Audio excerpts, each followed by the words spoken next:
n'onagenda mu nsi ki tewali nsi gye batasiba motoka oba piki oba muntu atambula nga omukulembeze agenda kola. But for not for long time. What do you call a long time? A full day? Have you ever been crossed somewhere until Museveni agenda moving to another destination for a full day? It is just for minutes, hours. Why? That is part of protection to the president. Abantu bali abali mu protection ya president. Ekyo kyekibakakatako nti omukulembeze ne Kyagulanyi ne wabazze ku bukulembeze. Kyogamba ye Kyagulanyi kale waba atufuze.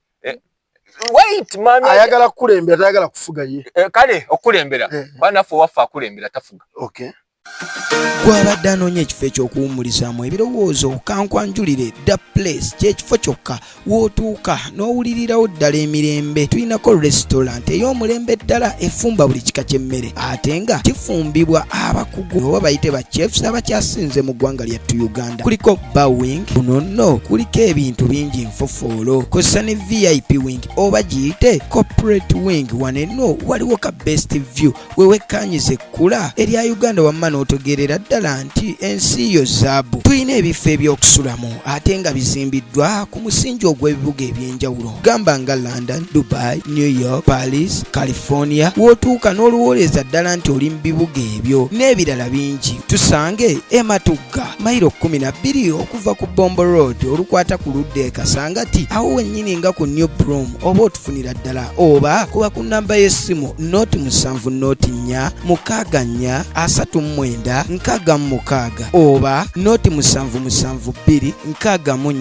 64 39 The Place, a home far away from home. Tubebaza mumwenda abatugoberera ku Lubalusewa TV. Nagamba luwondaba omanyirawo nti Lubalusewa TV ebemaze okubanga atesonga program nsonga ku nsonga nze Ajesa mwe nate onako lwaleero nkomyewo ne muganda wange nga bwe mulabwanikanikanye bw'olaba ku kintu kyonna nga kya yero principal ayina we yagambira bw'olaba yero yenna tukwatako tolonda. So onako lwaleero tuli ne muganda wange ajja kuba yeeyanjula mu maaso awo ate tulabe engeri gye tugenda okubanga tutambuzaamu ensonga olunaku olwaleero. Ebbanga lonna limbaddewo badde nfuna ku masimu nga bankubira Lubalusewa kiki ng'okyaza bannuupu bokka ba NRM kiki munnaye nga mbagambye n'abadde bankubiranga bonna mulimu nno ne baafaani nga mbaga aba NRM nno bayinza okuba tebalina byakwogera tebalina bye bagenda tegeeza ggwanga nenze buli muntu wano era ennamba gy'olabawo wansi esemyewo 65 ku screen yaffe yeeyo gy'onkubirako ebeerako kiro misana lwaggulo. So gy'okubako bw'oba oyagala okukukyaza tukukyaza naye aba NRM badde bambuze mugombe mukka siina gwe seegayiriddewo NRM. Mulimu looza aba NRM abamu ng'ekyamazima okusobola okunnyonnyola abantu NRM kyeki tebakisobola naye nga basobola ozimba ebiyitirirwa basobola okuba nga bakuba embuutu ne beesiba essanja eryo byo babisobola. So mukama wa kitiibwa okuva olunaku olwaleero twasobodde okuba nga tetufuna eŋŋwaŋŋuli owa NRM asazeewo saba okiyita kyangu okujja mu kamera ng'oli wa NRM goza lwaki full figure yavaayo n'agamba kaba bavumeko ffe batuvuma bulijjo nga temumanyi lwaki batuvuma. So embeera bwe tubegenda okuba nga etambula bulungi kamubawe alabika amasavu ayina mangi kasooka ababuuzeeko tusobole okuba nga tweyongera tusanyusa okulaba ssebo. Kale mukulu nange sanyusa okusanga ssebo buuza kuba tulaba amannya gange erinnya eryange Ekibwayiga Keith era ndi Munnayuganda ate ng'ekibiina kyange NRM. Ekibiina ekyo kizito nnyo omuntu okuvaayo n'agamba nti kibiina kye era nze kyekibiina kyange era sikyegaana era President Museveni yakikulembera era ye President waffe gwe tuyina. Ate ndi muvubuka kubanga bagamba NRM yabaki yabakadde abantu bakuzeemu ne ssebo nkaddiye tebagamba yabakadde nnyo bagaya abantu abakuzeemu abamanyi kye bayita entalo ekirala yaabo abagifunyemu. Kituufu kyogamba buli awagira ekibiina alina okuba nga yakifunamu. Kyogamba abawogera nuupu bagifunyemu nga woogambye nti ate bo baagala nkyukakyuka tebannagifuna baliko bafunemu.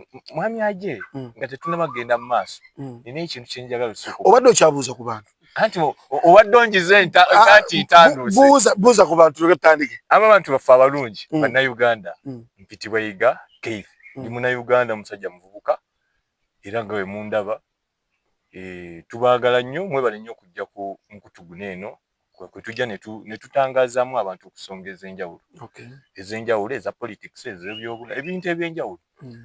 So leero ndi n'omwami ono alina akantu keyayogedde nti bulijjo abadde anoonya ab'NRM. Noonyeza abasajja n'abakyala ng'omukubirayo naga enkyanzija era ngambye oyo atosooka kutegeka nga producer wange nga tosooka kutegeka oyinza okulowooza nti ajja wagera omukubira ng'agamba nina binkute nedda ssebo wasazeewo si kusalawo nkyagala. Waliwo omuntu asalawo ng'alina ekimuliko emabega, waliwo omuntu ayinza okukola ekintu nga waliwo ekimupika genda naye nga takola ki tayagala tasazeewo nasazeewo. Nga tutandika yesebo yegwe Keith yesebo Keith ani Yiga Keith uli musajja muganda neddirangabi lwakuba abasinga tebakikkiriza. Lwaki? Olw'obuwanvu n'enfaanana bagamba mwe abawagira NRM era muli beeyo era kati nawe mukulajje obadde tomanyi n'onsanga ogamba musajja oyo si muki. Naye nga nze mbadde sikulaba nti owagira NRM kikyo badde weekweka. Seekwekangako era mu kitundu mwembeera kwanze mpangalira mu matuga. Bantu abasinga bakimanyi nti kuba nze ndi common. Manyi kintu bayita omuntu ali common nti buli wowoda naga gundi omumanya omuwanvu omweru tumumanyi. Nze abasinga abavubuka bannange abakulu abasinga bamanyi mpagira ki lwaki ffe tetuwagira kintu nga twekweka. Waki weekweka? Kyo kitegeeza waliwo ensonga ekwekwesa. Anti kati abanupu ate abamu bakiwagira ne beekweka lwa nsonga nti bajja bakwata. Okonye ku nsonga nina ekintu kye mbadde njagala okunnyonnyola ku nsonga lwaki abamu wabayita ne bagaana okujja ku kintu kineno ekyokujja nti boogereko ensonga batangaze ku nsonga zino ezimu ezitulumya omutwe. Kitegeera ngenda kwogera ku bibiina bibiri byonna mu eyo ensonga nti lwaki abamu beekweka. Sookedde ku kyaffe ekyaffe nga ffe NRM nti ffe abamu waaki beekweka balina kali akantu nti banandaba batya. Omuntu alimu kano banandaba batya nti ngenze ku lwa NRM oyo taba mwe bayita bafuutu soja taba fuutu soja. Kati guli fuutu soja wa NRM?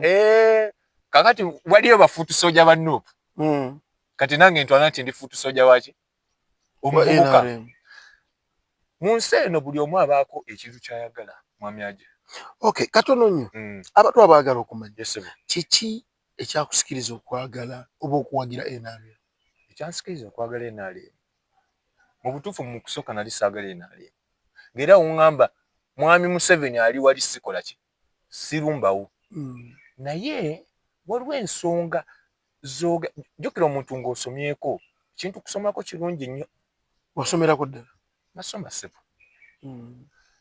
Omuntu nga wasomako reasoning yo n'entegeerayo ey'ebintu eyawukanako ku muntu ate ataasomera ddala. Baliwo abo bakusumbwa abataasoma?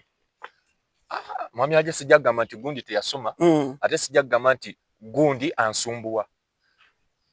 Naye nze njagala nkutangaza lwaki nayagala ki NRM mu buvubuka wange. Ekisookera ddala kusomako? Nasomako neetangazibwamu ebintu ebimu. Nagendangako eyo mu kyalo okulaba nga omanyi nga batutteko mu kyalo mulabe ku bakulu bajjajja. Olumu nali ntuddeko ne jjajja wange abeera Nakasongole eyo district mwami Kesiiga. Oli mu Luuli? Mba mu Luuli ssebo. Mba mu Luuli Kete. Kweyo gye tusibuka. Akati munnaaye ne mubuuza ng'era omukulu amanyi ekintu ne mubuuza jjajja lwaki abantu tebaagala Museveni? Saamubuuza ki tebaagala NRM lwaki tebaagala Museveni? Nambuuza baani abataagala Museveni? Mugamba emyaka gyaffe gino tegyagala nnyo ki Museveni. Ffe abavubuka kati akutangaza waki njagala ekibiina. Jjukira ebintu ebyanjawulo NRM ne Museveni banjawulo nnyo byanjawulo nnyo okitegeera. Era ekibiina kisobola okusigalawo President Museveni nga takola ki? Kisoboka. Kisoboka. fine ye ya Yes, ya soboka. Soko ulire mwami aje. Ye omwami Museveni finally ekibiina ye yakitandika. Naye asobola okukola ki? Okireka okubanga kiri kibiina. Kiina n'abakigavaninga oba kitegeera.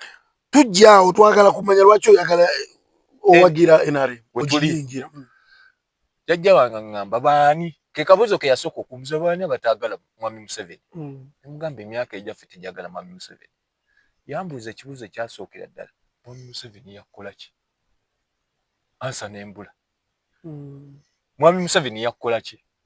Ansa n'embula. Ngamba bagamba omuntu omukulu oyo ng'akugambye ekintu olina okinyiikiriza kuba ye aba akusinga kukola ki? Okutegeera.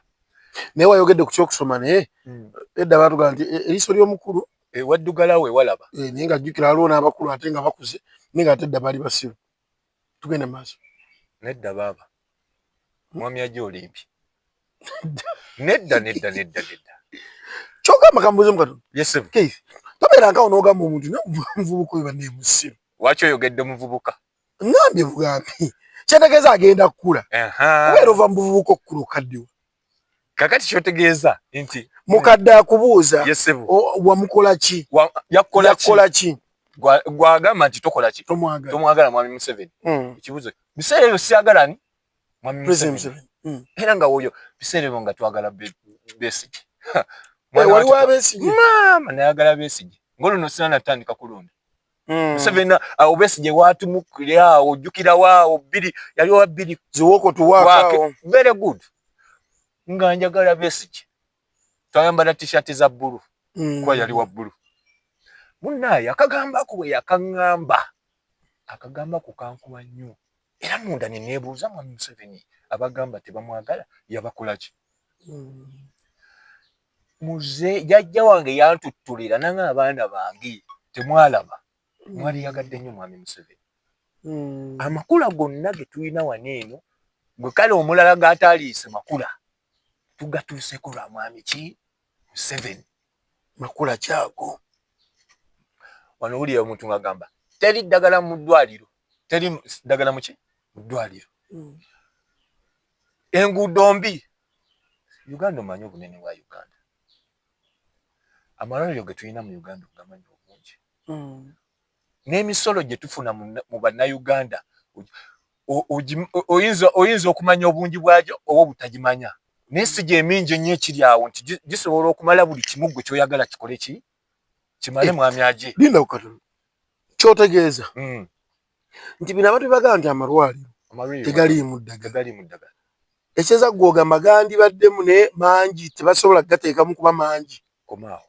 Gwabadde atawankanyizibwa ebyamazzi kankwanjulire Smiles Water and Plumbing Services bakafiriyo mu kusima enzizi ez'ekimotoka wamu n'eza mukono era nga tukola hydrological survey, borehole installations oba kyewandiise okuteekamu ebyuma bya nayikondo. Tutunda water pumps era nga tukola house plumbing kyewandiise okuyingiza amazzi mu mayumba. Mu bifo byonna wootwetaaze tutuuka ugamba nga ku faamu, amasomero, amakanisa kossa n'amalwaliro gattako n'ebifo byonna bye weetaaga. Era nga gwe yanditwetaaze tukubire ku namba zaffe zino wammanga noti 7 noti 1561987 oba noti 75 noti 1638. Ate ng'osobola otusanga Matugga. Ate gwe yandeetaaze biodigester gwe kikyo kyateredde dda. Smiles Water and Plumbing Services, the reliable professionals.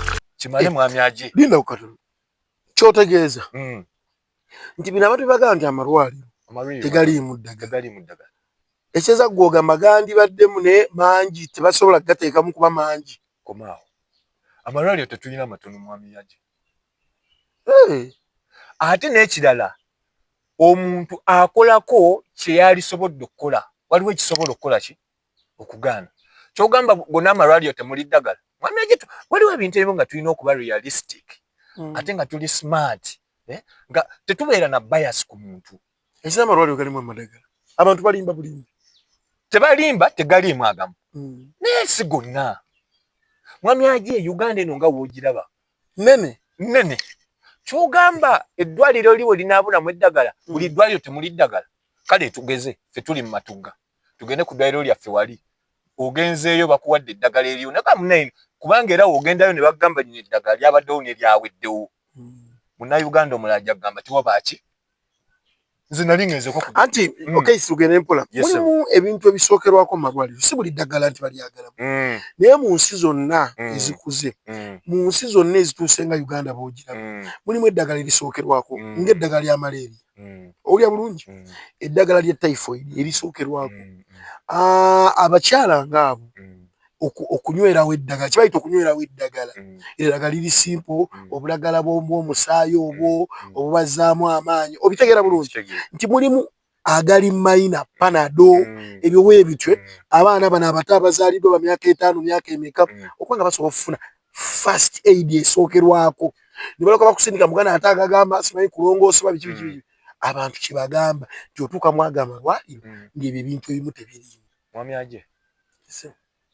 kiri kyogamba kiba kyabwerere so kiri mwami aje wali ogenzeko mu pharmacy ng'olina eddagala lyoyagala ne bagaba n'eryakaggwawo tekibangawo mu pharmacy ng'etunda butunzi nebalireeta very good kyogamba lwogenze mu ddagala lya gavumenti ne bagaba leero panado taliiwo aweddewo kubanga kyabwerere ekirala nga tuzeekaawe owangamira omusajja muganda yesebo eyeewooza omumba yesebo malayo olugero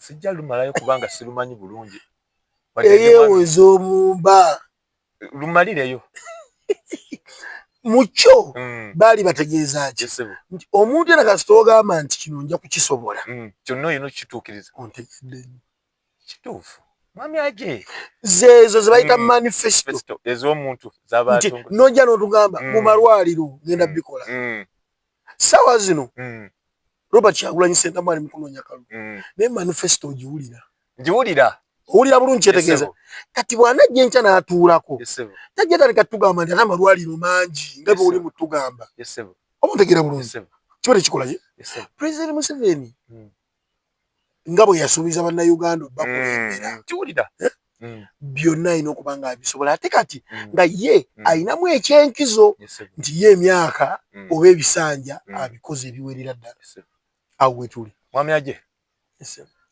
mwami Museveni mu manifesto ze bazze nga azilambulukirira ly abantu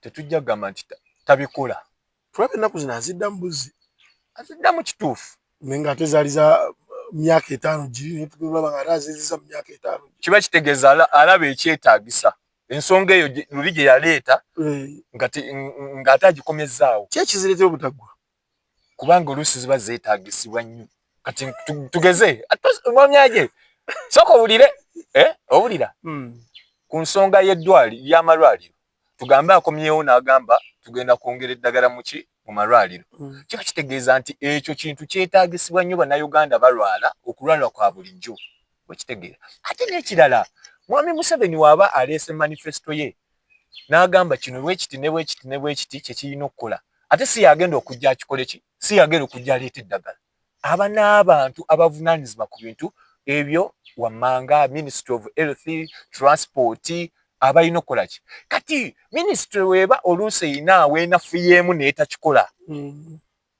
bakafaya alina dda waani munnayuganda anenyaani kituufu aba alina nnenya president mbu njagala kyenkunzaawo nzira munnayuganda ministry yonna bw'ekola ensobi munnayuganda anenyaani anenya president Museveni ani alonda minisita oyo ne minisita oyo ani agijjuzaamu abakozi kituufu abeera president Museveni so kati oba oyagala ani anenyaani mwami aje nga wenkunnyonnyodde nti president Museveni buli kimu agezaako okulaba nti kibanga we kiri naye nkyakunnyonnyola mwami aje waliwo ekintu kyenjagala mwami aje abantu basinga otegeera ekintu bayasi kukyawa muntu kireetera nnyo omuntu okuba nga ate buli kimu balaba kibi anti abatulaba bo balaba emyaka nyingi myaka mingi katujjewo obulango Asante Junior Schools banono nga balina campuses 3 balina Matuga Kawanda Saako ne Kawempe omwaka guno gukwerako mumanya nti omwaka ogujja tuba tugenda mu bibiina birala mutuwa abaana tusobole okuba nga ate tubabangula mu mangula ennungi Asante Junior Schools tulina boardings ennungi abasomesa abali well qualified tulina ebyendya tukyusa ku diet ate mu boarding yaffe ffe tetuleeta makeesi tetuleeta mifaliso byonna kusanise junior schools bibeerayo byonna mu campuses zonna. So twesigise n'omwana wo oba n'abaana bo tusobole okuba nga ate tubagunjula mu ngujula ennungi. Olunaku olwaleero ndine Keith Muna NRM alina byatuyitiramu ye emyaka 35 President Museveni gy'akulembedde Uganda alaga nti amalwaliro agamu gasaanye okuba nga tegaliimu ki ku madagala kubanga mangi. Ye view ye gwe ye eriki ku mukulu Keith katono nnyo bituweero nakulaba ku nomination ng'ogenda okwerekera ku Honorable Idi Bugagga Honorable Idi Bugagga Matovu agenda kujja ku Nansana municipality nali mwagala bwe mundabirako mugeyi mwagala era ajja kukulaba wanjagala mutwogeremuuko wano abulire bannanansana kiki kyabaleetedde already twayinako Honorable Kasule yajja ebbanga lyonna byakola twabiraba Nansana nesigala nga bwe yali mu ntandikwa. So njagala mubuuze naye ndabe lwaki bannanansana bandyetaaze okumwesiga. So nakuba mweke nenga omuvubuka ono era oyagala kuza akagambo ko nti omuvubuka era ali ku byenaalemu omuvubuka anti nga message wano gyenfunye olira ngamba nti mukulu agi nze bulijjo mmanyi abantu abawagira NRM balina okuba nga bagifunyeemu nga bulaba Bugagga omulaba nti alina ssente so asobola okugula emmotoka mu dakika bbiri gibawadde mugira mugikozesa si yakutambuliramu obula mugikozesa omanyi ensimbi ekola ki ebaweere kati NRM omuntu agifunyeemu nze bwe ndaba full figure ndaba asobola okuwagira NRM kuba agifunyeemu kituufu ekyo abantu ab'enjawulo bagifunyeemu langa basobola bikola bakusaasira abantu bagane ku ssente naye bwe ndaba omuvubuka nga Keith mpozi okola mulimu ki nze ndi DJ oli DJ nsanyusa abantu President Museveni yabawa eddembe tusanyusa abantu kakati mwami aje olina ekintu ky'okoonyeeko nti era noli wakikonyeeko nti abantu abalina okuwagira NRM abantu abamu basuubira nti balina okuba nga bagagga bakulukulu balina bye bafunye kati omuntu ayogera bw'ati alinga agamba nti NRM mugagga yeka yalina ogiwagira si wekiri si mugagga tugamba abafunyeemu ki kyotegeeza okufunamu azininga bona obeera n'omuntu nemba nga oliraanye omugagga ati simufuneko ideas ogenda okola ekikyo ofune sente. Very good. Mwami aje ekintu bulamu okimanyi life omuntu nga kuuza what is life osobola buli omu abaako engeri gyakinyonyolamu era bwekiri kitegeera mu bulamu bw'ensi buno kati kankutangazemu katono mu life ku nsonga zino ze tulimu in life erina factors za njawulo life erinamu factor ya happiness life nebaamu ne factor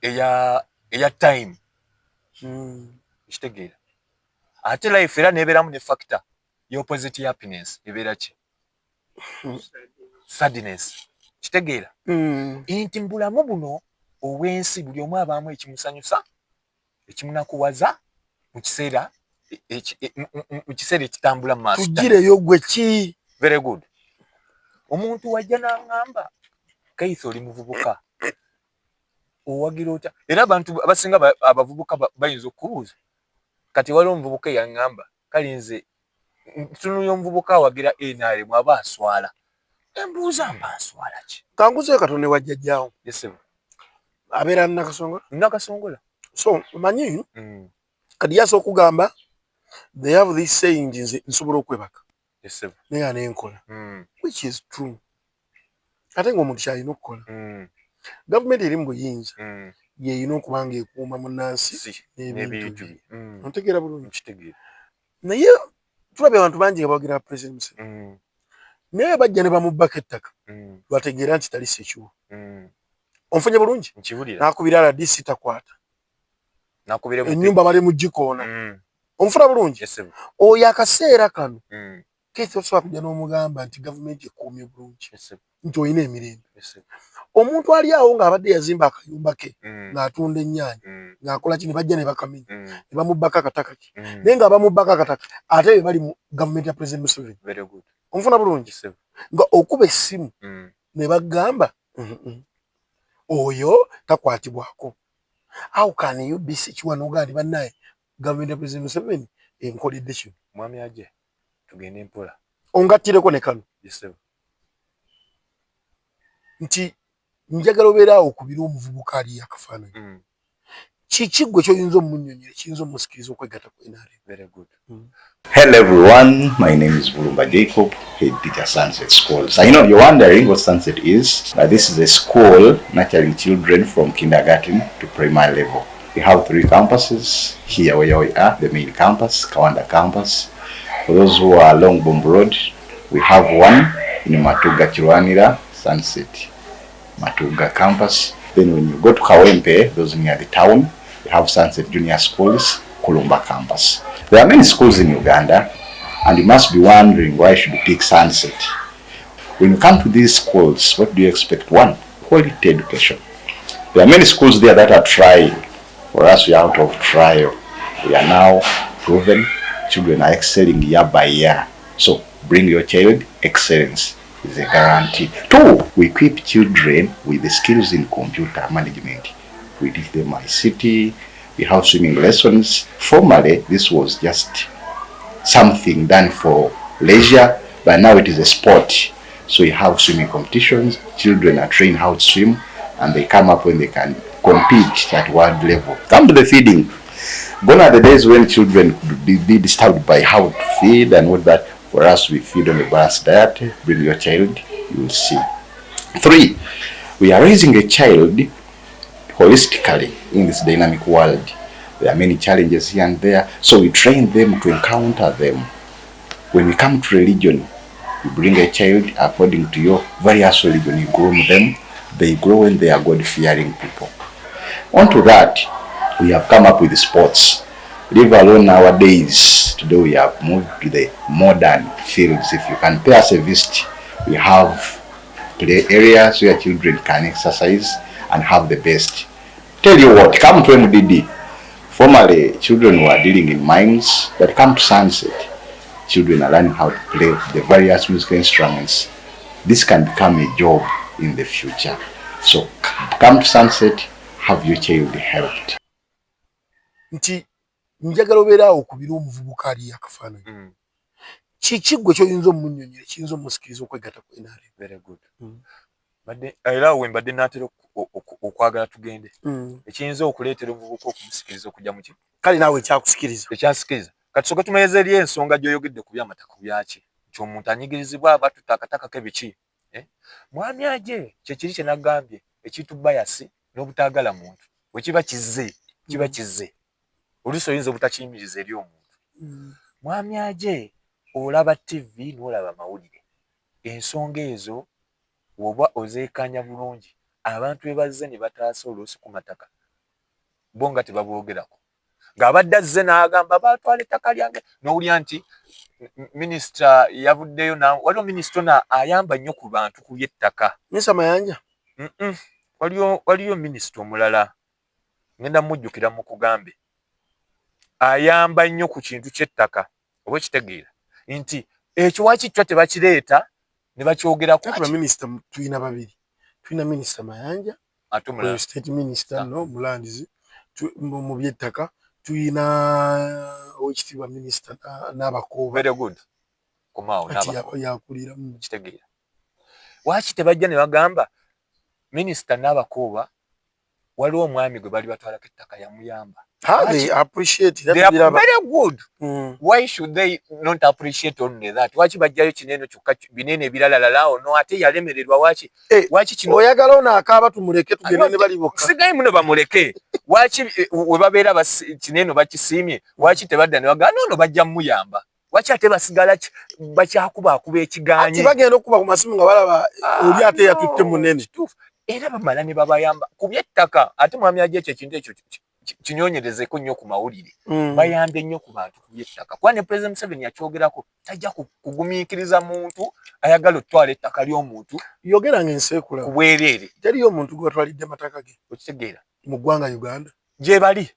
Naye ekyo kinagambye President Museveni tagenda kubanga buli kimu si Katonda. Mwami Ajje, nawe njagala ekintu kino okitwale nga ggwe nti kati gwe President Museveni kyogamba onaavaayo okumanya nti gundi baatwala ettaka, gundi baatwala ettaka, gundi baatwala ettaka. Anti what do we call it? To appoint. Abantu ba appointees. Be balina okukola ekyo. Kyokyeza mba kakasa. Mulya kino. Oza lwaki quote me well. Oza lwaki President Museveni waba agenda kujja n'asindika Vice President Jessica Alupo. Lwaki bagamba ali mu kifo kya President abeera mu appointings. Ontegedde kyetegeeza. Kati President Museveni wa appointing omuntu Prime Minister Robin Anabban kiba kitegeeza amukakasa nti buli kimu tajja kukiremererwa. Let me kankusomeseyo kano. President Museveni yali agenda okwewandiisa. Yasooka n'afuna press conference ku nomination day. Abamawulire ne bamubuuza ebibuuzo. Omwana wa Galaxy n'amubuuza ekigambo. N'amubuuza nti n'amugamba nti President Museveni nakuweereza dda gundi empapula eziraga nti eddwaliro ly'egundi terikola bweti teriri mu kyuma abakyala bazaalira wansi. Lwaki oza President Museveni teyagamba nti ngenda kugendayo? Lwaki yagamba ebyo mbikwasiza Nabbanyi? Kiba kyeza alaga nti nze y'oli. Kitegeera. Mwami Ajje. Kale gwereka kulowooza nti President Museveni wano we banakuba omuntu oli yajja kujjawo yateekawo poliisi. Police chovola mu kitundu ejjirawo ba defense gye bali. Very good. But you know sometimes wabera weakness mu bantu olusi bakoze ekyo. Anti ng'obakwatako. Kyogamba President Museveni constitution emukkiriza okuteekako n'okuggyako. Emukkiriza okukwata n'okusiba. Kyogamba takikola. Emukkiriza okusayininga gwe ne bakutta. Kyogamba takikolangako. Ebyamabati wabiraba. Anti abantu bibi totuzza ate mu mabaati. Kyogamba ye takwatako. Gwomuntu abba enkoko ne bamusiba emyaka 3. Oli nabba ababati agagenda okuyamba abantu b'Ekalamoja ne bamusiba wiiki. No, Mwami Ajje sokodde. Nziramu ekyo. Oli abba enkoko nga ya muntu ng'ate abayitagala najjirya ne bamusiba emyaka 2. Mpuliriza. Oli nabba ababati nga ab'Ekalamoja basula enkuba ebakuba. Owulira? Ne bamusiba weeks 2. Kakati Mwami Ajje njogeremuko. Nze siina tabula kuwadde. Ekyo kyoyogedde kituufu. Kyogamba omuntu bamala gamuta. Kiba kitegeeza wabeerawo be bagoberedde. Omanyi lwaki bagamba katusooke tukole investigation. Bulungi nnyo kunoonyereza taata. Kyogamba Mwami Museveni amala gagamba oyo mumute. Obuyinza nabwo abuyina. Abuyina. But nga olaba Mwami Museveni the intelligence gy'ayina n'obwongo bw'ayina. You can just decide such a matter okubeera nga. Constitution ogiraba wagisomako? Nasoma muganda wa. Iragira President Museveni ayinza n'okuta omusibe nga tayitidde mu kituufu. I know. Naye nga kimanyi bulungi. Kyenkubuuziza nti olowooza Mwami Museveni musiru nnyo nti yamala gasalawo. That man is very wise. Very wise. Mwami Ajje ebintu ebimu tubiteekemu kiki tonna kitugamba. Ekirwa. Kyogamba kino kyansikiriza n'ennyingira enaale. Twabadde tugenda kigendamu ne tusooka ne tuddako eno n'obiyingirira. Kiteeke mutwa. Badde kati katutandikire wano wenyini nkuvuge. Ate oleme kusooka kunziza abantu kinyolenye bannayuganda abavubuka okusingira ddala. Kale. Kubanga ennamba esinga population. Nyize nti mpuliriza. Population esinga believe me or not, population gye tuyina abasinze obutayagala Mwami Museveni bavubuka. Njikuwadde ogibawe. Kantandike bwe nti Mwami Ajje. Ngenda sookera ku mubaka wange awo nkuvuge bulungi. Mubaka mugeroza abantu balaba mu kofira gwe jamali ete Mwami omwami honorable. Tumuyita na honorable. Idi Matovu. Ajja kuwa MP Nansana municipality. Yayitako ku kadi ya NRM ku bantu 8 abaliko. Ate nga muvubuka muto. Akubeera ndaba mwagenda muko mu kakiiko genda mu maaso mwami aje onkomyawo ate eri nadda bannaaye bannayuganda abatulaba ekintu kino kye tulimu abamu kye bayita politics tulina okiteeka mu personal life nga we nkugambye erina factors tiwabaawo factors ezibeera nga zidrivinga buli kintu mu bulamu ti life omuntu ayita mu bulamu buneeru abaako ekintu kyayagala alinako ekintu ekimusanyusa oluusi nekitamusanyusa mu grace period gyabeeramu mu bulamu buno bwe tutambuliramu mu bulamu buno bwe tulimu tetujja kwagala buli omu awagire oli kyayagala no ate nze olugoye lwennyambala mwami ajja siggwe lujja okwagala okwambala ekibiina kyempagira mwami ajja sikyayinza obutayagala omupiira abazanyi b'omupiira benjagala mwami ajja ayinza okuba nga sibayagala tiimu ayinza okuba awagira Man U mpagira Real Madrid songa bwetu ne bwetu lwaki kati n'ekintu ekyebyobufuzi twagala tuteekemu embeera y'obulamu ebintu eby'obulamu ebya bulijjo omuntu wakubuuza lwaki oyagala Nuupu gw'olina ensonga yo lwaki oyagala Nuupu nti naye Keith sijja vaayo y'ensonga yo lwaki oyagala Nuupu era omuntu ogimunnyonnyola kati nze ensonga lwaki mu myaka gyange emivubuka kuba ndi muvubuka lwaki njagala NRM banyogeredde bingi NRM obuuza omuvubuka waki toyagala NRM njagala kunkyukakyuka ki byoyagala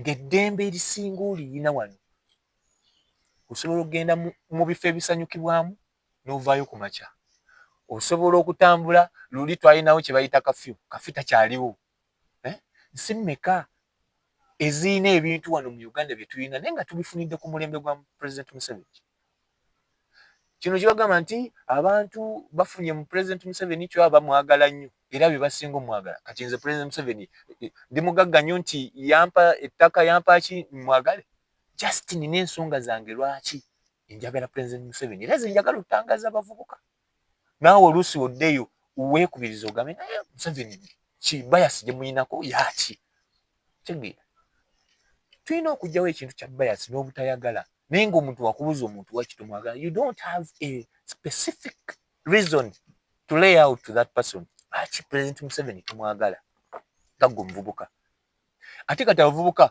abasinga amaaso gabikkuse era ku guno omulundi ku kulonda abavubuka bangi bagenda kuba mwami Museveni akalulu lwaki bazubusa amaaso ne bamanya nti bannaaye President Museveni fine abantu bagamba tumukyawe naye weebuuza waki tumukyawa nga naye you don't have the reason wakitegeera nti President Museveni ng'omuntu tetulina muteekako kintu kigamba mubi omuntu ajja kubuuza mubi ki kyakoze ekibi gy'oli ojja kugamba tetulina mirimu fine President Museveni omugambye tetulina mirimu emirimu egyo oyagala gifuna otya nga ng'omuvubuka osiba mu matatu osiba mu mayirungi osiba mu bintu by'amalagalalagala toyagadde kukeera kugenda kukola era President Museveni ng'oyagala ajja ku nnyumba yagambe munaye kwata ssente genda olye kuba abavubuka basinga nga tetulina mirimu wakitegeera abavubuka basinga tebaagala soma abavubuka bangi bendabye tebaagala soma ate nga chance ebaddewo bazadde baweerera kati nze ndi ku bavubuka kubanga nze inamba gye mmanyi esinga obutayagala President Museveni wakitegeera President Museveni azze ayamba nnyo abavubuka ddala be tuyita abageto kati ffe munene omwaffe mu Nansana municipality era kyewaffe MPO najja okwesimbawo we NRM Idi Matovu essira litadde nnyo ku bavubuka lwaki abadde nnyo mu bukulembeze bw'abavubuka yaliko kansala mu Matugga mu 2016 awo yaliko chairman w'abavubuka mu Wakiso azze ng'ali ku bukiiko bungi yabaddeko ku kakiiko ka Wakisi akatula mu Wakiso ekyeza abakuze mu myaka bo tajja bakolera njija mwami aje wakitegeera ngayo kyewagaye manifesto buli omu aba ne manifesto nti manifesto n'agamba nze nkulembeza kino ebisikiriza abavubuka okwegatta ku NRM mu biweddeyo tebinanjija anti we are driving on that's why I came to Mr. Idi muvubuka okay era mwami Idi mu bigambo bye akulembeza nnyo abavubuka ba ghetto. Kikyeki kyenkugambye nti waki nsikiriza omuvubuka okwagala Mwami Museveni. Mwami Museveni ayambye abavubuka abasinga abadde mu ghetto. You know what they call ghetto. Osobola kumpaayo be bayambye nga bavuddeyo. Very good. First of all, omanyi kye bayita ghetto? Nkimanyi. You know. Yeah. Person from ghetto. Life ye ghetto nkimanyi. Oyinza n'okuba wagikuliramu ku mabyaje. Very good. Ghetto. Mwami Museveni wenkugambira nti ayambye nnyo ku bantu b'omu ghetto. Waki ayamba nnyo abantu b'omu ghetto? Omuntu mu ghetto abonaabona nnyo. Ne kimusikiriza okugenda mu kintu kye kitali badde ki. Kati why he comes on ground n'agenda n'appointing abantu yitirayo n'alaba bamwami Kuteesa mu kibuga olaba yadi nnyo mu baghetto. Okitegeera. N'agendako mu bitundu ebyenjawulo n'alaba nti abaghetto babakola ki? Babayamba nnyo. Why? Ghetto eno kati kankugeze nze kyanjanya okugeza mu bitundu byaffe. Nansana omugiraba. Nansana kye kitundu kye baali basenze okugamba ekyasinze okubeeramu obumenyi bwaki bw'amateeka. Mwami Museveni yayimirira n'agolokoka n'agamba ayagala bateeke sako mu bavubuka mu Nansana abaghetto. Obumenyi bw'amateeka obukole ki? Sawa zino obumenyi bw'amateeka bwakendeeramu. Mu Nansana.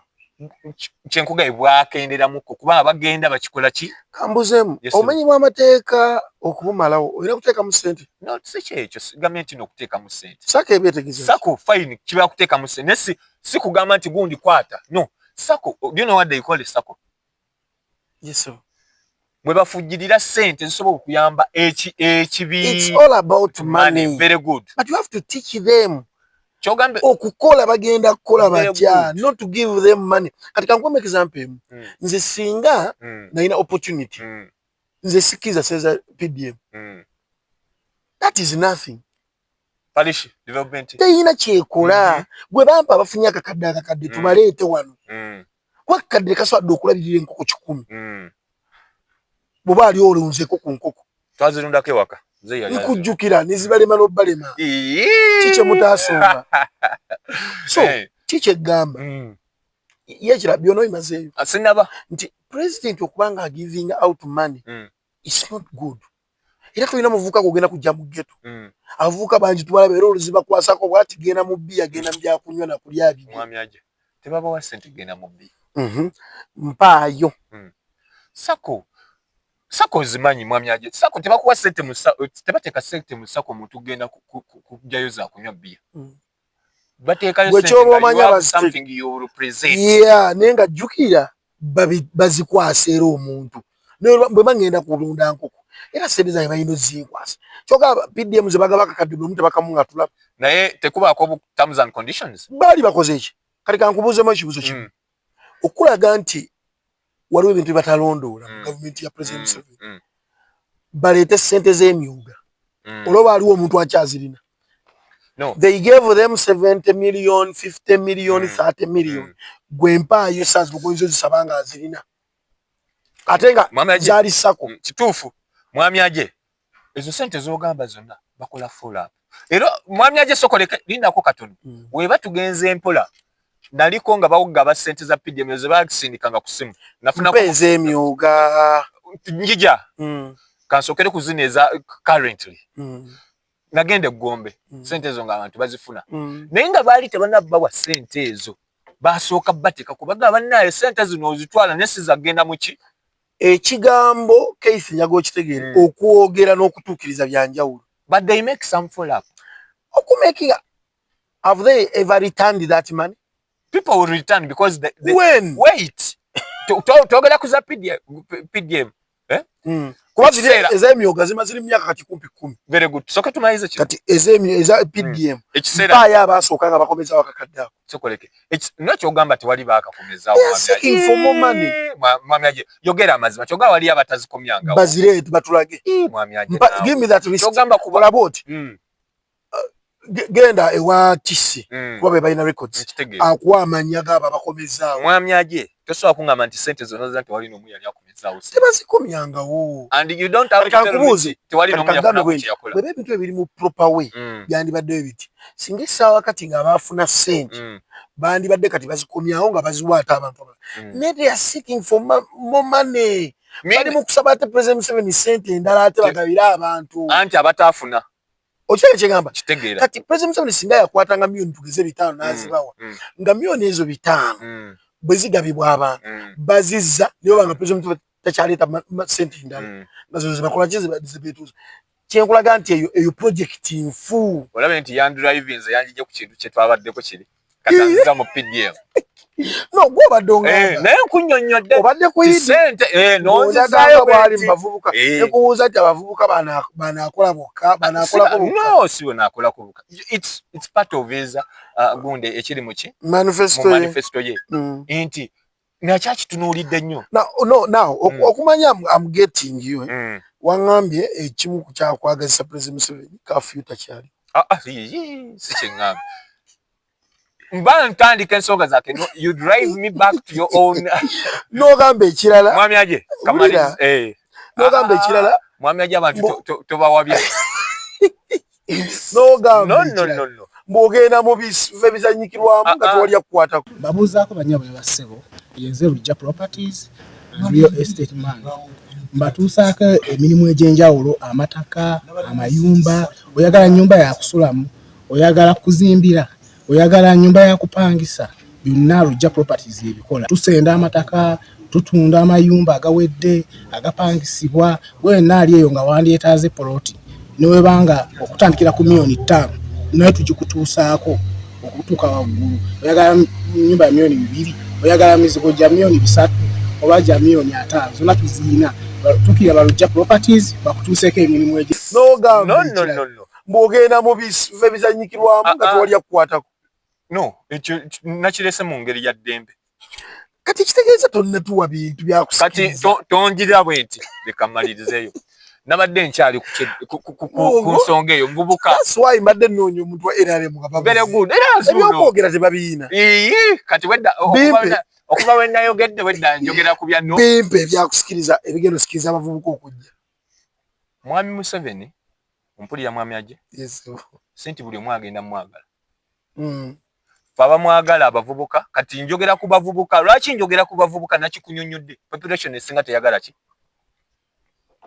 teyagala mwami Museveni muvubuka kati nze waki njogera nnyo ku bavubuka lwaki njogera mu line y'abavubuka because I'm a youth President Museveni our president senti buli omu agenda mwagala the same to mwami Bobi Wine Kyagulanyi not that everyone will love Kyagulanyi why kyekyo kyenkugambye mu bulamu buli omu alina engeri gy'atambuzamu bulamu bwe kubanga buno obulamu mwami aje nga tutandise obunnyonnyola tuyinza n'obuvaano ng'okaaba amaziga kubanga life is just a game tetumanyi nkomerero yaayo aje omanyi olunaku lw'ogenda ofa tolumanyi kati if I love mwami Museveni with my reasons nti nze omuvubuka mwami Museveni namwagala lwa nsonga bw'eti esooka esookera ddala mwami Museveni is a good man musajja mulungi that is one kyenkulembeza mwami Museveni era nkiddamu President Museveni is a good man kyekyamukwagaza ekisookera ddala tompa nsonga lwaki nnyonnyola waki is a good man ensonga ziri ttaano waki mwagala waki ovuga sipiidi leka naawe nnyonnyola lwaki is a good man kati singa owanuupu awanuupu singa kati omugaa tangaza kale waki owenale omuntu agala tangaza why Museveni is a good man tangaza mwami aje mwami Museveni why is a good man mwami Museveni awuliriza okituufu ekyo kyo let us agree or not mwami Museveni listens to everyone kyobola oluusi wabeera mugundiza oba alina waalaze ne babaako omuntu gwe bagana no let him talk let him speak okitegeera twaligambe mwami Museveni mubi nti ali arrogant oyogera biki is very free and good okitegeera tukize tugane Mwami Museveni is a good man. How? Buli muntu amuwuliriza. Era singa Mwami Museveni yalina obusobozi nti buli ngi yali asobola gitukamu kireka yali kikoze. Kubanga amanyi je Uganda yaffe mu ennyumba tasobola gituukamu kubanga noba tuyitako buyisi batuggalira ekyo no kyoyogere ekyo ani yali akugalidde mu osobola adde osala nga President Museveni alina gy'alaga. Very good. Mu America osala nga President Trump asala? No, realistically, in any other country, can you cross when the president is moving? Can you? Anti, nowali bakyogera ku ati wane ekintu kye bayogerako kyolete ensonga tugenda kuddayo wali Katonda kino kye bagamba abantu tebagamba nti president wuyo ajja n'osala naye basobola okubasiba for 2 hours. Good and well. Tuddeyo wali first way tugenda kuddayo gwabireese saagala oleke kintu mu ddiiro owanuupu eryako bamukubi kiriwe kiti mwami age no not even worldwide president is respected. True. You cannot move when the president is doing what is moving. Yeah. Nowona agenda mu nsi ki tewali nsi gye batasiba motoka oba piki oba muntu atambula nga omukulembeze agenda kola. But for not for long time. When do you call a long time? A full day? Have you ever been crossed somewhere until Museveni agenda moving to another destination for a full day? It is just for minutes, hours. Why? That is part of protection. Okay. To the president. Okay. Abantu bali abali mu protection ya president. Ekyo kye kibakakatako nti omukulembeze ne Kyagulanyi ne wabaze ku bukulembeze. Kyogamba ye Kyagulanyi kale waba atufuze. Wait, mami. Ayagala kulembera ayagala kufuga ye. Kale okulembera. Bana fo wafa akulembera tafuga. Okay. Now that is good. Today wali atwade point yasooka yagambye ekyamukwagaza is a good man. Now tugenda ku kyokubiri. Ombuzabuza ne tekirina buzibu. Kasaki. Kiriyo mazo kitanga. Very good. Is a good man. Awuliriza ali humble era singa kyakisooka ne badde asobola okubanga ajjako mu bantu. Atukirira bulungi. Okay. Now. Secondly. Yeah. Ekyanjagaza Mwami Museveni. Katonda yamutuwa. God gave us. Ukiwandiiko oti ekyo. Katonda ye yamutuwa. God gave us. Obukulembeze bonna buva eriwa. God gave Mwami aje obukulembeze bonna buva eriwa. Us. President. Soko demo ekintu kyange. Obukulembeze very good. Give us President Museveni. Kiddamu ogusembayo obukulembeze bonna buvaawa. Eri Katonda. God gave us God President Museveni singa Katonda ali tatwagaliza bukulembeze bwa Mwami Museveni teyali mutuwadde. Kituufu. Believe it or not. Kituufu. Obukulembeze bonna buva eri Katonda. Nti singa Katonda yasalawo n'agamba Mwami Museveni yali fiiridde mu lutalo lwe baali balwana mu Luweero. Wabula. Yali fudde. Netugamba Mwami Museveni yali alwanirira ensi toseka mwami aje ekikirize kigaali. Teyali koze ki? Teyandibaddewo. That is the second reason. Yabuuka ebintu. Waliwo ne wala buli abaga nti yayita mu ttanuulu. Eyo bigambo by'abantu. Whatever, you know, people talk. Mwami aje, politically, people talk. Yeah, that is true. And it is his story. People have bias on President Museveni. Kyenji nagambe mutombuza waki Museveni tumwagala nga talina. Ate gwe wakitunyonyere n'otugamba buli muntu ayinza kumwagala. Buli muntu ayinza kwagala kyabwe. Very good. Yeah. Obekitegeera. Tudde ku kiri eky'ekyokusatu. Tovuga speed mwami. Okyali kukyaka Katonda. Kimaliriza. Tukiwunzi kabiri bitano. Okay. Kyogamba wonku. Abanupu nga beesiimye. Kakati mwami aje. Kwekyo waki nkugamba nti Mwami Museveni okutuuka ku myaka gy'alina gye twogera mwene mugamba si gye mituufu. Obekitegeera. Nti Katonda ye yamutuwa ng'ekirabo. Nga tuli kwe ensonga ya Katonda yamutuwa. Mwami aje. Kankugambeyo kana akagambo. Netukeera ne batugamba Mwami Museveni afudde. Okimanyi kiba kibi nnyo. Maziga. Panao ng'akyali muntu. Ne bw'aba yamutuwa tasobola kufa kati. Okitegeera. President Museveni, if he had not a chance of ruling this country, God wouldn't have done that mistake. True. Ekyo kyakubiri ate kikulu nnyo. Nnyo muntu singa yafiira mu bitalo manya abafiira mu ntalo ezo nga singa kati bammejja baani era Katonda alaba ono sagala ayitewo. alina ate wajja tuusa Uganda ku kibi. Okay. Kakati, that is my second point. Now. My third point. True. Why I decided to love President Museveni and his party. Yeah. Enti. Newe tunakola ki? This is my third reason. Yeah. Newe tunakola ki? Kyekiseera ki? Oba this is his time okubeera ki omukulembeze. Enti ogezaako kitegera kingeza okugamba amaji. Kiseera ki? His time. This is his time. Buli omu abaako n'ekiseera ki. Very good.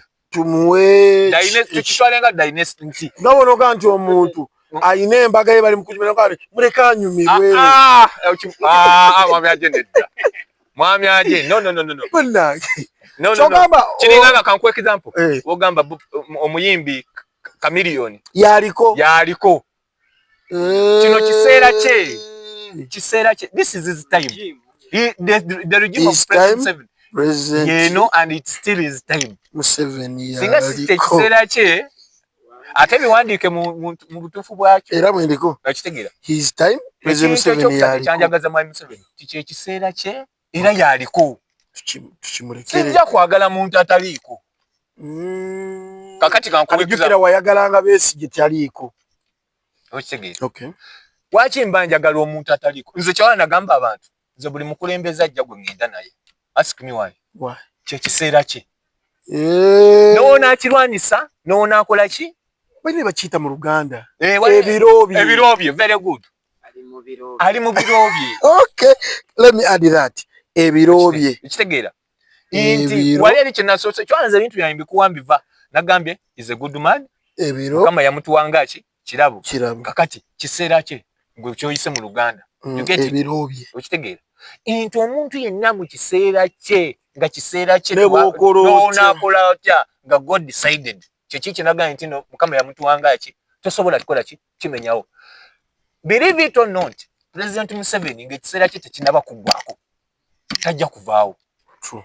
Okiwakana mwami aje? True. Nkirabyeko. Banga lyonna bamuyuyiza ne abamuyuyiza balabye. Yeah. Obirabye tetujja bigenda nnyo kuba tuli ku nsonga zange wakiki sagala ozibuze. Okay. Tugenda ku wait. Okay. On that point. Tomvuga speed mwagaji. Njagala okwata empola nga okwata abaddu. Excuse me. Nkwata mpola nga okwata abaddu. Kiseera kya Mwami Museveni wekiriwa kituusenga kiweddeko. We shall get another person. We don't know, God knows. Okay. You will not decide that ono gwe tujja okutwala. Okutuddamu tukola ki? Okukubeera president waffe. Mukama yamanyi. Mwanyi wakiyaganya Mwami Bugingo. Mwami Bugingo ayogera nnyo ensonga abantu abamu ze balawangeza ekiralo. Yakyogerako ekyo ekintu. Nti kiseera kya President Museveni. Gwe n'onaava eri bakuyita Keith ntojje. Naye ng'ekiseera kya President Museveni tekinnaba kuggwako. Oba olimba. Leka akoliremu byakoze ebigaana bikole ki? Bigaana. Kubanga naawe kennyini gwayagala Nuupu. Kwanza nze abantu bagamba Bobi Wine is my friend. Kwane music we mwagala. Okay. Siminaako bias. Era ekiseera kye we kirituuka nga is the president. My friend. Siri kugamba nti Bobi Wine. No. Naye buno obudolari tekinnatuuka ekiseera. Tekinnatuuka. Tetujja kumala buseera bingi. Tugenze ku kyokuna. Why I love Mwami Museveni? Mwami Museveni kati tugenda ku nsonga zennyini. Mwami Museveni jajja Uganda wala. Owulya mwami aje? Mwami Museveni jajja Uganda wala. Tuve mu byaki nze waliwo n'ensonga oluusi gye mpuliranga. Kyekyo ekyokuna. Ekyokuna tuli ku ki? Mwami Museveni jajja Uganda wala. Mwami Museveni ajja Uganda wala. Kitegeera. Museveni ajja Uganda wala how? We have come from a far distance to where we are right now. Okay, true. Tuvudde wala. Mwami Museveni teyava mu bbanga najja kati nga ssaawa zino kankuwa example. Nze nkugaye Bobi Wine mukwano gwange. By the way, even ku balolomodo bange kwali. He inspires me kubanga azali successful. Okay. Yeah, he's a successful man. That's why he inspires me. So mina ko bias. Kubanga kyalimu naye mukama wali bamuwadde akaseera ke kalijja era nze siwa kugamba Bobi Wine ng'abantu atabulabe boogera Museveni.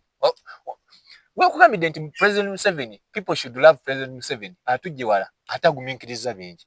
Omuntu wano wakera n'agamba President Museveni ku TV ku mikutu gyaffe gino President ne bamukomoka katuuni ne bamuvuma.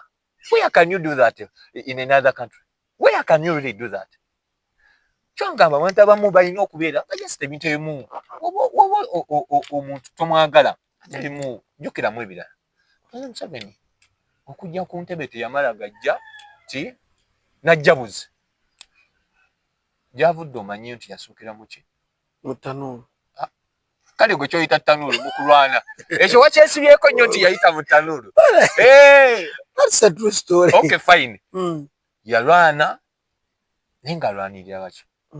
Yogera mwami aje ng'alwanirira ki? Ng'alwanirira eddembe. Yali alwanirira famire ye yokka? Yali alwanirira ki? Tebaaliwo. No, twogere ebituufu. President Museveni was fighting for who? For Ugandans. Very good. Who is a Ugandan? It's me and you. Singa mbadde muno omutwalo mbadde ngenda gukuwa. Go NRM. Kyogamba wa NRM yatabulamu ssente. Ekintu lwakikwata bubi. No, mwami aje ekiyita ekyo mukijjewo nti owa NRM bagagga balina ssente. I told you mu bwavu bwange oba mu bugagga bwange. Konna mukama akatono okampadde mu bulamu. Kubanga n'obulamu ki? Kikulu. Bugagga. President Museveni mwagalanga wakola ki? Nga bw'oli. Nga wendi. Emuve babagamba babalimba nti abagala ennyo Museveni bamufunyeemu biki. No, my dear. Kyogamba abavubuka kati abagala President Museveni. Fine, people power ina ba foot soldier. Kyogamba bo foot soldier ba NRM bola ba kwe NRM. Mama boya abeera kuba ngalo abantu bagamba nti baba bayite banajja mbuyinza. Lwaki bagamba nti gwe ina ssente mwe muyina buli kimu banka zonna mwe muzivuga. Kati okitegedde. Emisolo gyonna mwe mugivuga. Very good. Kyogamba Bobi Wine yewe anajja nga time yezzeje na factory ye nagambye ebintu ebimu ku ebinjagaza mu Museveni. Nga kwe ezenti his time now for leading the country has come. Already manifesto abyogera. Kyogamba era agamba amazzi gagenda kubaga nusu 10. Fantu gagula 10 kati omusana gugu. My friend, things change. Kyogamba nga wabyogera byonna tugenda obifuna. Ate nze kyanze ngamba abantu. Nali yagadde nayo ku Uganda impya abantu gye bagamba. Era wandi gyesunze nnyo. Nali gyesunze why? I want to kubanza bwe nabo wanupu nga ze wano. Bwannyonnyola Uganda impya naliko ne honorable Arnold. Nannyonnyola Uganda impya. Olabira ddala ye. Naloota singa ngigendamu. Very good. What you wish it is what I wish to. Singa ya Uganda eyo gye boogerako njirabako. Ekyeza bw'ogamba nti principle byayogera biyinza obutatuukirira. Ne Idi Bugagga naye byayogera biyinza obutatuukirira. Sigamye biyinza obutatuukirira. He can try. But 100% ne Bugagga ze kugezesa. Tebakulimba ekintu kino. Teri muntu atuukiriza kintu n'akikola 100%. Kujjawo oli mu nasale. Bako ekyo tozinga oli Katonda. Ani nasale ndaba yeegaba 10 ku 10. Okitegeera. So don't tell me that if Bobi Wine, Mr. Kyagulanyi, comes on ground as the leader of Uganda, 100% everything will be perfect. Era wajja kuddayo bannange oluguudo lweno bannange eddwaliro lino anti ye atulageze ssente weziyesa okukoleza enguudo weziri ne bati era 100% tajja. My people tulabuke ate tutangazibwe bannaye. Ekyokutaano ekisembayo kyakwagaza president kiri kibadde kyakusa nawakyo kibadde kyakuna mbikugambe weerabidde ekisooka is a good man. God gave us President Museveni. His time birobye. That's kyakusatu. Ekyokuna mwami Museveni yatujja wala. Ekituufu ekikola vuga speed oba bingi. That's why I told you I'm going to write it down. Mwami aje tukize tugaane biri byetogedde nti is a good man nekinyonyolako nekiyitamu. Second nengamba mukama yamutuwa. Third nengamba atujje wala birobye his time. Ekyokuna atujje wala okitegeera ebintu ebyo oba obigoberedde temuli kifu. Ngenda ku kyokutaano we have to be real in matters nga twogera ku bintu eby'eggwanga. Okay. Si kuleeta bias Mwami aje bina bintu tubijja mu bias tubitwale mwami aje ekisembera ddala njagala olabe kano ka film ne bana Uganda tannakalaba ka film junior kasembye okufulumya bakayita along journey bayebwe katwe kali along utwatula ko malu twedda ko kudda njagala era omuntu alaba film ng'akalabya ajja kategeera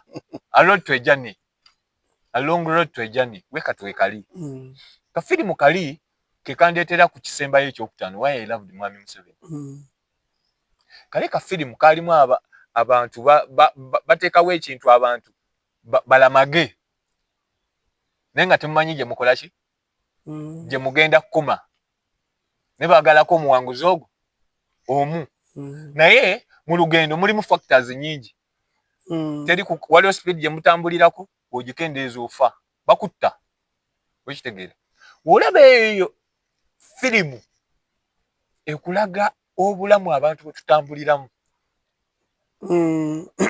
wekitegeera mayimanyi ekulaga nti lwaki oyagala president no wait mwami aje kugambe this is driving me to my last point why I love Mwami Museveni. Okay. Chege.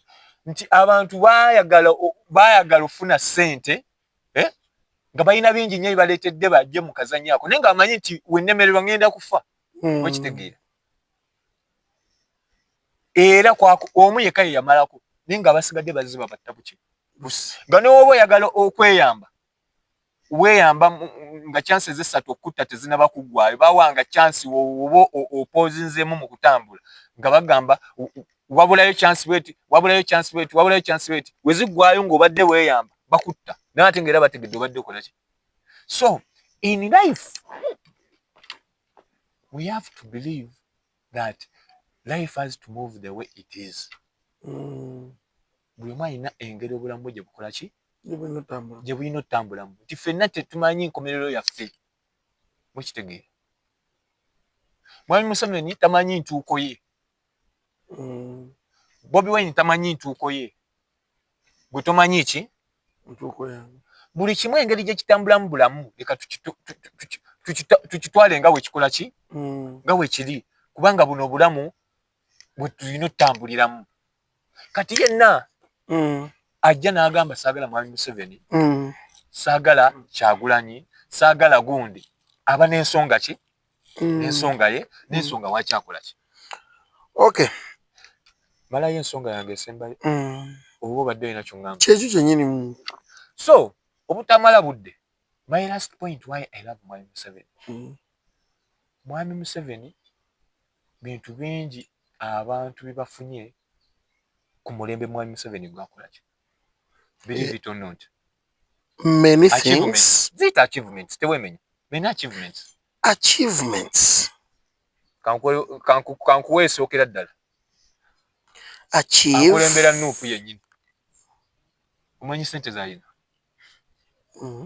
omanyi obugagga bwalimu omanyi ebirungi byalina byonna bijja president no tontwala sipiidi sigayi mula abijja ku Mwami Museveni njagala nkubuuze abifunidde mu mulembe ki no answer me abifunidde mu mulembe ki owa president Museveni isn't that an achievement ate kati mulimu abamu abatabifunye I'm coming saagala twagala nnyo otunulye nnyo individual bannayuganda ffenna tuli very good no he was just one example why he's on the top of other people kati genda kuddira mu bawansi okulaga nti ye si kyayagala kuba ye alina buli kimu talina nsonga lwaki alwanira bannayuganda talina nsonga lwaki avaayo bamukube tiyagaasi kuba ye buli kimu akirina emmotoka ezebbe asobola zivuga asobola linnya buli lunaku ennyonyi asobola okulya kyayagala asula walungi alina bizinesi zitambula naye okuvaayo alaba nga waliwo bannayuganda abatali mu equal balance eyo gye twakitegeera ffenna tetusobola kuba equal why kyekyo kyenkugambye life osobola okuba nga toli equal naye nga at least kyengezaako okugamba omaife ensi nze ntera nnyo bagamba nti olwo kibayita obulamu obwa bulijjo bakiyita batya mu luzungu obulamu obwa bulijjo obulamu obwa bulijjo omuntu oba tugambe normal life there's a word they use obulamu bwa bulijjo nti omuntu kasitaba ngasobola okukwa nti osobola ku affordinga sukaali osobola okugula omuntu kasabuni ati ku 12 neguli mu nusu kaaga ogula sukaali ku nusu ya Mwami aje when you talk about that you're true inti tetwagala buli mwabe mugagga nga kyagwa no yeah basics zezo zoyogerako nti omuntu alina okuba ne sabuni kale the first basics waliwo ze bayita first basics nga sabuni sukaali munyo water ebyo bwe bityo nti omuntu wa bulijjo buli omu yali badde akola ki abina so kyogezaako kuŋŋamba nti ezo basics ezo bannayuganda tebaziina because of Mwai Museveni kali kigwa waani kuba luli omutwalo nga President Museveni era yaliwo omutwalo gwagulanga sabbuuni njaga omupulizi bulungi gwagulanga sabbuuni negulanga saketi ka butto negugula omugaati negula kiro ya sukaali bwoba aliwo ku biseera ebyo era genda obuuzeeko boddayo bakadde bugendo kibabuuzeeko nisaakati ebintu bibiri tebigulwa kintu kimu sabbuuni ne sukaali oba n'omugaati ebintu bibiri tebisobola kugulwa mu mutwalo ekintu kye bayita development okimanyi ti omuntu wagamba enkulaakulana enkulaakulana egera no mwami aje naganya okuvuga speed development oba enkulaakulana mu Luganda nga wokyogedde in every country if there is a development bwetu bebeera wabeerawo ebintu ebikyuka netukaaba no teri kukaa wakyogamba okuka kyogamba obadde oyagala sukaali nga twali tumugula paka kati wababeera is that development kiseeza sukaali wabeerawo factors zireetera kiki ekiseeza sukaali kikibuuzo kugamba ensonga zange kyenjagala nti very good ekisukaali tumanyi tumujja mu bikajjo kiki etutayina bikajjo oba we babirima okubirima wayinza okubaawo okitegeera naye nga byetaagisibwa mu bungi lwaki anti wulira mwanaje okibuuzo tuwaŋŋambe wasomako very good kati njagala nnyo bakubuuza ekibuuzo n'okiddamu oba kyenziramu nayo ongira sukaali tumujja mu biki mu bikajjo era balima birime era wano mu Uganda twerimira ebiki ebikajjo kitegeera okimanyi mu biseera byedda abantu abaali bakozesa sukaali baali batono okusinziira kati toseka mwami aje nti kati abantu abakozesa sukaali bangi consumption ebeera ki kiba kitegeeza ebikajjo ebyetaagisa biki so oyagala sukaali era asigale ku nusu oba mekazi yaliko okitegeera production eba ekyukamu whereby prices ziba zikola ki wali ogenzeyo ku maduuka ne bagamba nti sukaali taliimu maduuka kiba kizibu nnyo okulaga nti sukaali ekimuseeza nti mutono fe abantu tuli bangi singa tosanga olosero nga zijjuza sukaali anti kyengezaako otegere kyetegeeza kikulaga nti sukaali mungi naye emisolo gye babateekako kyekibaletera okuseeza sukaali mwami aje ku kyemisolo sukaali gwe bateekako emisolo gwe bateeka ku sukaali kyogera bamala gaveri ne bongeza omusolo ku sukaali ate tubirabyeko anti wabeerawo kyekugambye omuntu obutamwagala wabeerawo ekintu n'ogamba nti kati yaze kagambe mulimu ebintu ebyo bikolebwa minerals nga teziri mu Uganda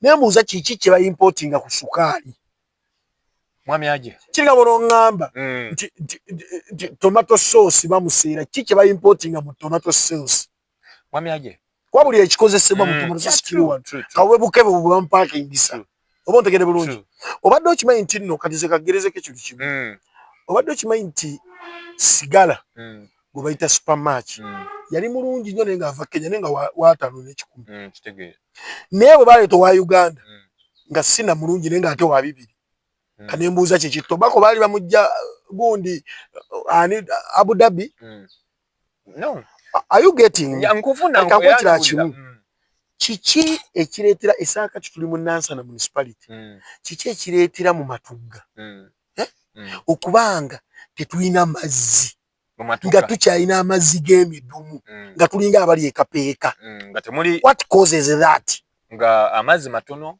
oba nga gabuze do you get water from taps not always amazzi gawo ne Matugga ogalaba taapu ogisaako nefuwa ne maane gagwayo erianga moroke ekuba self nigavaako nigamala wiki namba muba muli awo ne bawera receipt ti mwakozeza amazi kyoga tokirabanga kiraba kiki ekireetera mu matugo okubanga tukyalina n'emidumu kubanze kankuwemu example zensi ezikula first of all kankuleetera tuli mukuwumbawumba tujja kukomawo nga tukomawo kwenyini ensonga eyo nti ekisookera ddala kiringa amasannyalaze ki ekigaana eno kampuni kati eriwo badde mmanyidde nnyo obumeme okutambuza amasannyalaze owulya bulungi kati kankulage ensi bwe zikola agamasanyalaze ogalaba singa abantu bakyagula na miti egyo emiti mugitambuze ne waya zammwe muziteekewo abantu mubaguze yaka bateekeko musobola n'okutandika okusalangako mpolampola expenses zebakozanga kuliriza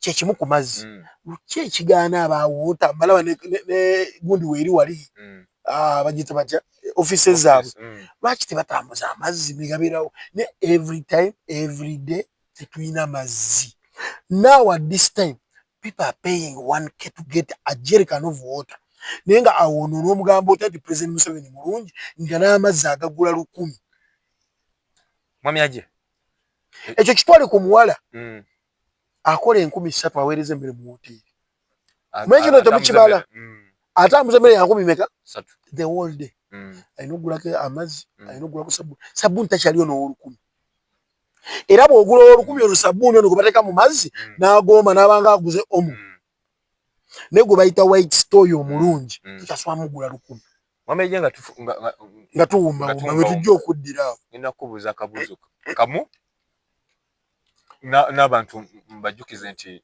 MP omuggo tulina okukola ki kitegeera batuwumbawumba kubuuza akabuuzo ako we tujja okuddira mwami Kyagulanyi wanajja buli kimu ekyo kijja kubeera nga kiri talatibu. That is his manifesto.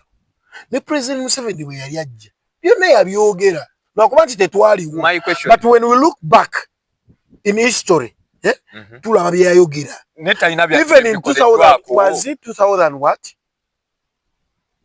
yali 2000 kitwayo times okubanga tutegera tubavubuka yali 2000 yali wali eri waliwo we yajjirawo 201 ono omwami omugenzi Sebaana we yagambira ye yagamba nga nti tumwongeze yali Sebagala 2002 or 2001 awo nyina fe twawulyanga manifesto za President Museveni. Even now you go back Google ojja kulaba nga bagikuwa kubulye byagamba manifesto ze twali bikoleddwa. No, don't be with bias. Anti uli akigamba nze kyange ndi neutral era nze nkubuuza bubuuza nze gereza kale ekisookerwako kati bwe tuddanga tuvudde embini ebya sukaali biki omuntu yandibadde esaaka ki onoonya ogula akapoloti nga wookaguze weetaaga emiti nga 5 egy'amasannyalaze naye ng'emiti egijja kumala miliyoni nga 5 nobuuza omuntu agenda zijjawa naye nga tuliwa mayiro 12 Matugga kati weebuuza ali Kotido mumujja kudda kuliira city naye ng'oli mu tawuni awo oba ontegeera kyentegeeza gwolooza abayingira mu mayiro nga 5 bo baba bafuna service ng'omuntu munauganda zalina ofuna waki development ya Uganda oyagala gigeraganya n'ensi ziri ezikuze nnyo because money is there fe tulaba money ezonoonebwa yes fe tulaba money no bakwata omuntu ne bamuwa miliyoni 6 what you think it is not tobirabangako fine tubiraba naye kati kangomu example tokirabangako ne bawa ba MPs be bano botwalayo ne bawa miliyoni 10 okuyisa ekintu naye nga miliyoni ekyo 10 President Museveni aziwa omuluka mulamba ogwa PDM omulukoza gulimu abantu bameka abantu abangi babanjiko baba mu mitwalo naye baba miliyoni 10 naye ba MP baffe ne baba miliyoni 10 just signing wali nti nzikiriza mbo okola ki is that fair nano sokole nga bayise ebintu mu parliament ebyemancholo tudda akanta ku njagala tukogereko kuyogera kako ekira kyengenda okukulekera njagala oddeyo bw'onookomawo njagala kyo jingo kikoze ku research wange President Museveni we agree my Museveni mugezi kyembooza NRM yonna tulabyeko ensinga Amerika nga ziina ekibiina nga kikyuka ne kikola ki President Museveni talinayo omuntu mu NRM gwayinza kutuwa n'atugamba nti bannange nze kanzire ebbali mbawadde gundi mu NRM kakulembera eggwanga kyekinagambye ekiseera kye kikyakola ki sibula batulaba mwami aje nkwebaza olw'okundeeta naye nga sinabasibula wadde kale ebintu wamu onvugamu ka sipiidi simanyi oba olw'okuba lwa kkala naye abatuwuliriza abatulaba twebaza nnyo okuba nga mutugoberera ne muwa chansi abantu okubeera ate nga mubawa akadde kamwe ne mubawuliriza ensonga zaabwe kuba bino ebintu this is part of life kuteesa is part of life kutambuza bulamu mu nsi yaffe kulaba ki ekituufu ki ekitali kituufu omukyamu yaani omutuufu ki kyo baleeta abantu ab'enjawulo leero ne baleetako weenaalemu wadde bagambye ab'enaalemu bagaana leero nze twebaza nnyo era nga we are winding up. I want to just thank everyone akugoberera nenyongera okugamba abantu ddala abavubuka tebateekako nnyo obukyayi eri President Museveni si muntu nti alina okubeera ng'akyawibwa. Is not a bad man.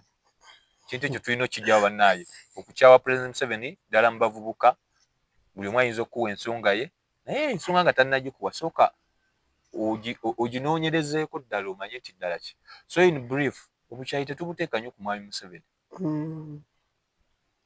Then abantu b'e Nansana municipality punzika nga bannaaye tumwerabira mwami Idi honorable azze ku kadi ye NRM tebababuzaabuza ebintu by'okubuzaabuza bingi kati ate ku luno mwami aje nga tumaliriza ku luno nno abantu tebagenda lulonda kkala. No. Kalwaki mwami Idi yagiye independent? No, anti ye yakwatidde wulira tovuga speed soko wulira ensonga yange. Ku luno abantu tebagenda kulonda kkala. Bayalonda ki? Bagenda kulonda obusobozi balaba mu ki. Obusobozi obutegeero otya ku muntu eyakajja. Background ye ebintu byabadde azzaakula. Okitegeera. Tufuna abantu nga background mulamu nnyo bulungi takolako musobi. Ne bagamba nti bamukwatidde mu nyumba yolinga bbi. Background balekya amatalinga. Background eyo gwe gy'olimu ato driving ze ku byabalala abakyala bobbi biki. Tuli ku driving matters of the country. Tulabye abantu bangi bataddeyo ku bw'MP. Bu video bugenda ovaayo ng'amaze oyingira nga tulaba ate bamukwata ne muka musajja. Those are all backgrounds. Now we are talking about country issues. Zirizi baki. Ebyo biba biri bya kisenge. So mwami aje nga tumaliriza. Honorable Idi abatumidde. Abantu b'omu Nansana katuokyezaayo. Oloko mwakimanyi nti ye Luboocha. Ekyo baki ekyo that's just propaganda waba. Nga booli nabo te bakodu. Yakyogamba katono nnyo. Ewa Idi oliyo lwa mukwano. Si lwa nsimbi. No. Idi tomumanyi.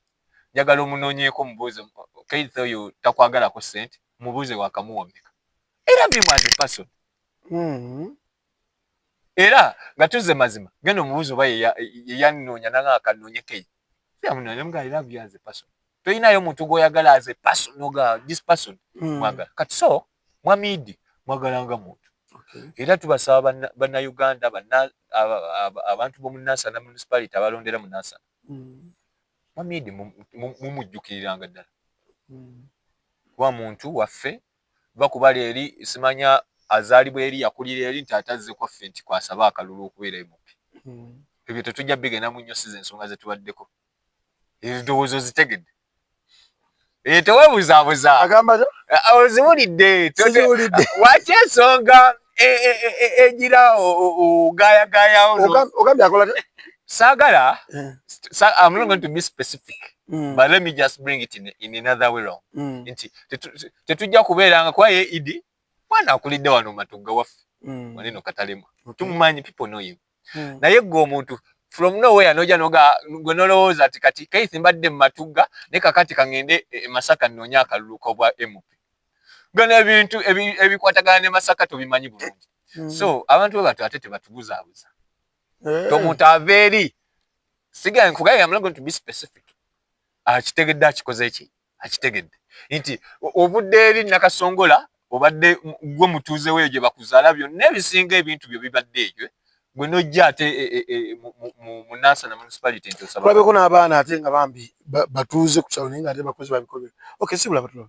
So ekyo tebababuzaabuza omutuufu tumuyina kadi NRM era ujala wali kabonero kafe buli mwaka maji NRM kikajjo bako tajidde ku kintu kirala bamuyita Honorable Idi Matovu abaagala nnyo abantu munasana bana Uganda President 7 abaagala nnyo nawe amwogerako ekibi nawe akwagala as in President 7 bamwa ekisanja kino bana Uganda ne basinga yeso abatajja kudda teyakyogera ng'owulira yagamba ni kyayogera kimiri biri kankubye people forge njagala oyogeza mazima President 7 yali ayogedde ko die mabega nti bannaye luno lw'enkomye kiza ku maluno bwaba na Uganda luno lwe yayogedde ekituufu abantu no aje people should not be confused luno lwe yavuddeyo n'ayogera n'agaba naye kukula era akuze his time that is his time kiseera kye kyekyufu wenda kyenkugamba bannaye tubaagala nnyo sigala nze Keith President Museveni abaagala era ku ssaawa eri mulindwa tubuzaabuzibwa ebigambo bingi kino bwekiti biases nnyingi naye omulamu abavubuka bannange tumanye ekituufu ebyo byonna bye batubuzaabuza manye ekituufu gwe gw'ogamba okuzzaako Uganda agenda gitwala atya tugenda kubeera mirembe gitya abantu ekintu ky'emirembe ekyo mirembe ki gy'ogenda okubeeramu gw'oyagala okuzzaako. Okay, tweyanze producer mpa wakalowoozo ku lunaku mwebale mwenna abatugoberedde olunaku olwaleero tubadde ne Keith gwenoza toli yesimbawo olina kuba ng'osabira balala akalulu olunaku olwaleero bwe twetufundikidde nabagenda tumaze ebbanga ddene nga tunoonya aba NRM baatubula naye omuvubuka eŋŋwaŋuli yavuddeyo ajje ategeeza abavubuka banne baagale President Museveni saako ne MP waabwe Bugagga Idi so onalibo Bugagga Idi mwagalo bwa onalibo okay bwe tutambudde bwetyo nze ajje Samuel okubanga ate tukutembeetera ensonga akalowoozo ka leero gwe wenna ali eyo mu nsi mwe tuli osobola okubanga olina omuntu gw'oyagala ng'era omwenyumirizaamu naye time esobola okutuuka n'obanga ekyamazima tokyasobola kutambula naye muleke Mungu yamanyi wajja okubanga atakutambuliza so abantu abamu tubeera mu bulamu naye nga tetubadde nnyo nabo oluusi nga wamwagala mu bukulu naye naatuuka ekiseera n'abanga teyakudisappointize so otambula n'obulamu nga butambula ekyo n'okita wali mu production tulina video memo sobola okubanga atatuwa ekifaananyi kirungi tujja kusooka wano akuume atakuumira mpeera ebigambo byonna by'owulidde si bya Lubaluseewa TV wabula birowoozo bya muntu ssekinnoomu aba akyaziddwa ku Lubaluseewa TV. Lubaluseewa TV mazima ku mazima.